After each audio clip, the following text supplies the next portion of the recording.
வணக்கம் நண்பர்களே, எல்லாருக்கும் வணக்கம். எப்படி இருக்கீங்க? இன்றைக்கி ஞாயிற்றுக்கிழமை. அப்படியே காலைல எழுந்திரிச்சு குளிச்சுட்டு கிளம்பி காங்கேயம் கிட்ட இருக்கிற அப்படியே சாம்பவலசு மாரியம்மன் கோவில் அப்படின்னு சொல்லிட்டு ஒரு கோவிலுக்கு வந்திருக்கோம். இந்த கோவில் சிறப்பு பார்த்திங்கன்னா, வேண்டுதல் நிறைவேறும் ஒரு ரொம்ப முக்கியமான கோவில். கிராமத்து பகுதிகளில் இருக்கக்கூடிய அத்தனை மக்களும் வழிபடக்கூடிய ஒரு சிறப்பான ஸ்தலம். இந்த கோவில் பார்த்திங்கன்னா, வருஷத்தில் மாசி மாதம் அந்த மந்தில் ஒரு பொங்கல், மாவிளக்கு, பூச்சாட்டுறது, இது எல்லாமே நடக்கும். ஞாயிற்றுக்கிழமை பார்த்திங்கன்னா கெடா வெட்டுறது, பலி கொடுக்கறது, அடசல் போடுறது, இதெல்லாமே நடக்கும். ஓகே, அடுத்து அங்கேருந்து நம்ம கிளம்பியாச்சு. அப்படியே நேராக போய்கிட்டே இருந்தோம்னா கொஞ்சம் தூரம் தாண்டின உடனே அகிலாண்டபுரம்னு ஒரு பிரிவு வருது. அந்த இடத்துல பார்த்திங்கன்னா ஒரு நாகாத்தம்மன் கோவில் அப்படின்னு சொல்லக்கூடிய ஒரு புற்றுக்கண் ஸ்தலம் வருது.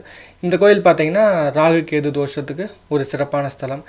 இதுவும் பார்த்திங்கன்னா வாரத்தில் ஒரே நாள் தான், செவ்வாய்க்கிழமை அன்னைக்கு காலையிலேருந்து நைட்டு வரைக்கும் பூஜையாக இருக்குது, கூட்டமும் இருக்குது.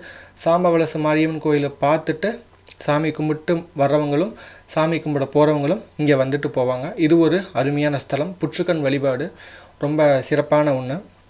அந்த சாம்பவலசு மாரியம்மனும் நாகாத்தம்மனும் வாரத்தில் ஒரே நாள் செவ்வாய்க்கிழமை அன்னைக்கு மட்டும்தான் பக்தர்களுக்கு அருள் புரிகிறாங்க. காங்கயத்தை சுற்றியுள்ள காங்கயம் கிராமத்து பகுதியில் இருக்கக்கூடிய மக்கள்கள் அனைவருக்குமே தெரிஞ்ச இடம், ஒரு சிறப்பான இடமா 2 கோவிலுமே இருக்குது. பொதுவாக சர்ப்பங்கள் கொஞ்சம் கனவுல வருது, பாம்புகளால் கொஞ்சம் தொந்தரவுகள் வருது, அப்படிங்கிற பட்சத்தில் இந்த கோவிலோட வழிபாடு நம்ம எடுத்துக்கலாம். இங்கே பார்த்தா சாமி கும்பிட்டாச்சு. இதை சுற்றியும் தோட்டங்கள், வயல்வெளிகள் நிறையாவே இருக்குதுங்க. ஓகே, நம்ம இங்கேருந்து கிளம்பியாச்சு. ஒரே ஆள் தான், நான் மட்டும்தான் வண்டி ஓட்டிகிட்டு இருக்கிறேன். நானே கேமரா எடுக்க வேண்டிய சூழ்நிலை. என்ன பண்ணுறது, ஆள் யாரும் கிடையாது.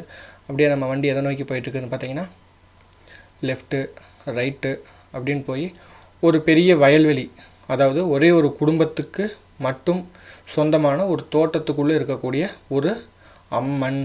அந்த அம்மன் பேர் பார்த்திங்கன்னா வனதுர்க்கை அப்படின்னு சொல்லுவாங்க.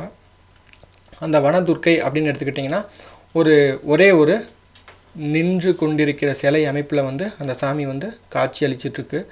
இது காங்கயத்துக்குள்ளே இருக்கக்கூடிய ஒரு முக்கியமான கோவில் அப்படின்னே சொல்லலாம். இதே இந்த கோவில் தாங்க. இந்த கோவில் பார்த்திங்கன்னா ஒரு சுற்றியும் தோட்டம், தென்னந்தோப்பு, வயல்வெளிகள், நடுவில் ஒரு சின்ன வாய்க்காலாட்ட போகுது. இதில் பார்த்திங்கன்னா ஒரே ஒரு பெரிய மரத்துக்கு கீழே இந்த சாமி காட்சி அளிக்குது. இந்த கோயிலோட வழிபாடு சிறப்பு என்னன்னு கேட்டிங்கன்னா, வேண்டுதல் நிறைவேறுச்சுன்னா பொங்கல் வைப்பாங்க. பொங்கல் வச்சு சாமிக்கு பட்டு உடுத்தி அபிஷேகம் பண்ணிவிட்டு பாலாபிஷேகம் பண்ணுவாங்க. இதோட சிறப்பு என்னன்னு கேட்டிங்கன்னா, முக்கியமான ஒன்று தொழில். மக்கள் அவங்களோட தொழில், வேலை, வருமானம், இது எல்லாமே ஒரு வேண்டுதல் வச்சாங்க அப்படின்னா நல்ல வேலை கிடைக்குது. வேண்டுதல் வச்சு தொழிலை ஆரம்பிக்கிறாங்க அப்படின்னா அந்த தொழிலும் நல்லபடியாக மேலே வருது. அப்படி ஒரு குடும்பம் இங்கே உட்காந்துருக்கு. என்னென்னு கேட்டால், இந்த மாதிரி ஒரு வேண்டுதல்ப்பா நிறைவேறிடுச்சு, அதான் பொங்கல் வச்சு வந்துட்டுருக்குறோம் அப்படின்னு சொல்லிட்டு உட்காந்துருந்தாங்க. இது பார்த்திங்கன்னா இது சுற்றியும் கிராமம்தான். மோஸ்ட்லி வயல், காடு, வயல்வெளி, தோட்டம், தென்னந்தோப்பு, இதுதான் சுற்றியும். இதுதான் சாமி. ஒரே ஒரு மரம் தான், மரத்துக்கு கீழே ஒரே ஒரு சாமி, ஒரு தெய்வம்.